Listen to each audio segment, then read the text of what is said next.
Hello, and this is my Clickteam Fusion 2.5 platformer tutorial.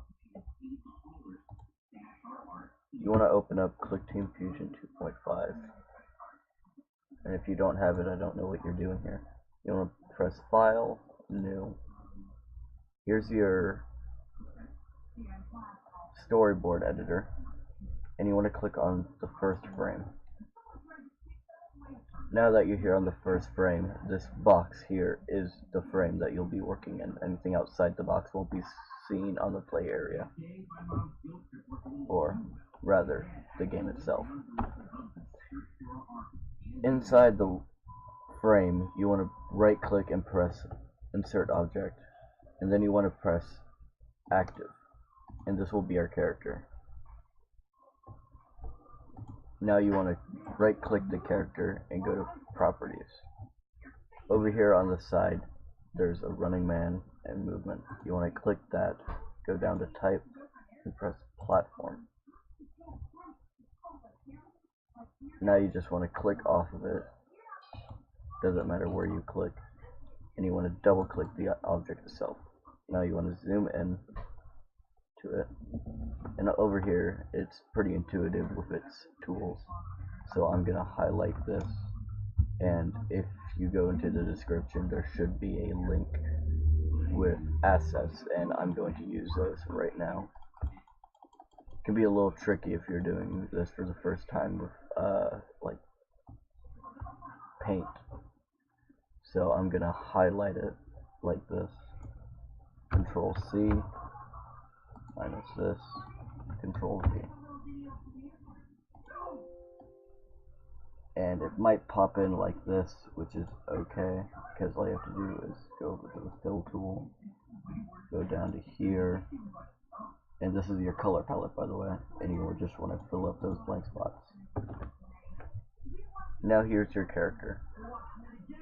If you look at animations, it's currently stopped, and it can only face this direction with its animation. Now it can face this way if you put it in there and you flip it and all that stuff, but the easier way to do this is right click this box here and press Create Opposite Direction.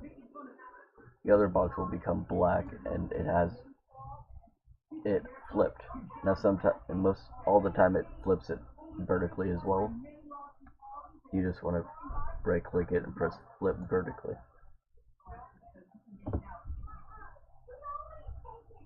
Now you have the character can face both ways. You can press OK now. Now that you have your player, you might want to change this to around 30 and this to around 80 and speed to around 35. Now if you press try movement, you can tailor it to however you want. I think this would just be fine for a normal platforming game. Now if you press run frame, which is running the application only with this frame enabled,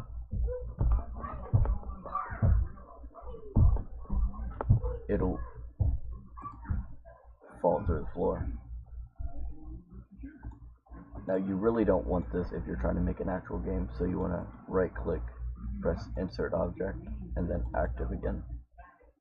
And now you want to point it to wherever you want your object to be. So I'm going to put it below it, and then I'm going to right click it, and I'm going to go over to the assets and copy this over. By the way, once you paste something over here, you might just want to highlight and delete before you do anything, just to make it a blank canvas, and you don't want that pre-existing sprite to be in the way. So I'm going to do exactly like last time and fill that in. And now here's our player and here's our ground. You can right click and press rename, and that's what I'm going to do. I'm going to rename it to player and rename this to ground. Now you probably want to drag these two to the bottom where it would be most applicable and easier to make levels later on. And you want to press Event Editor.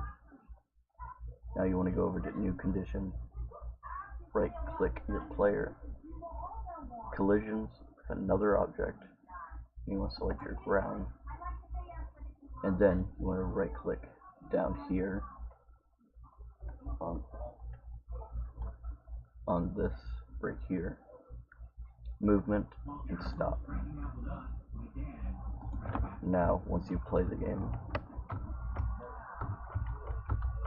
it stops the player like ground should do.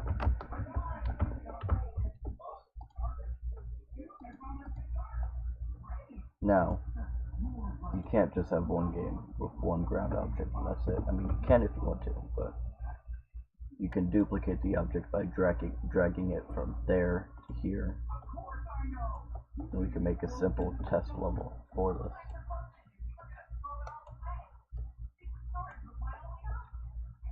An easier way to do this is highlight all of this, press Ctrl C and Ctrl V, and you paste that part that you highlighted. And this makes it a lot easier on some people, like me, who just want it to be a faster way to duplicate your items. Now if you press the run frame button now, it should work just fine. But if you fall through one of the holes, you don't respawn, and you want to fix that. So you want to go to your event editor, new collision, and you can do that by right clicking. You want to go over to player, position, test position of player. And if it is, you want to click these 3 boxes, 4 actually. Leaves the play area, and you want to right click this checkerboard here, and it'll say storyboard controls. And to get everything straight, this is the special conditions, this is sound, storyboard controls, the timer, creating new objects, the mouse pointer and keyboard, your player one, and the objects that you've implemented into the game already. Now you want to right click storyboard controls on this column, and you want to restart the current frame. Now if we play it again, it respawns, or rather restarts the frame so it can respawn. Yeah, I did that too. Now that you've properly tested this, you can X out of it now and go back to it. Now having one screen is not very useful for a platforming game if you play something like Mario where it can scroll around, so we're going to need to achieve that scrolling effect. And to do that, we're going to have to actually go back to this workspace toolbar over here and right click the frame. And then you want to go to properties, and it'll appear on the properties tab down here. Now, what you need to do is go over to this runtime options with the play button in the paper, almost said folder. Oops, I'm sorry. It's actually down here. Now this is your width and this is your height. So I'm going to extend the width by 800. And now we have a little bit more screen space. This dotted line of the box right here represents how much screen you actually have to work with. And the outside of it represents how much of the virtual screen you have to work with. So I'm going to set this to 1000. And we're going to probably copy and paste some ground over here.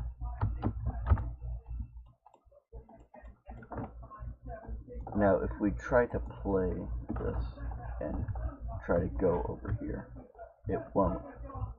It'll disappear off the screen. We need him to scroll, so you want to go to your event editor, new collision, player. Actually, I'm sorry, not player. Let me go to here. Oh, I'm sorry. You want to go to always, special conditions, always, and then go over to your storyboard controls. Right click in this column and go down to scrollings and center window position and frame. And now you'll have this popped up. It'll say X and Y coordinates and you can drag all this around. You can also click your player and it says relative to player. You want to press OK and then test it again. And now what it should do is scroll along with it.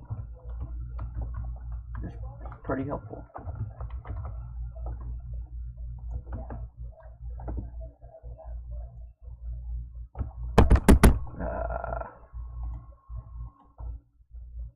So now that you have your scrolling effect and your player done, you might want to change the background, and this is just for my personal taste, so it looks better overall at the end.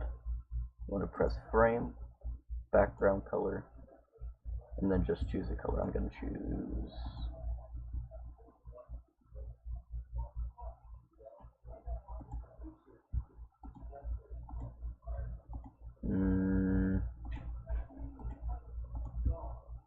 that color.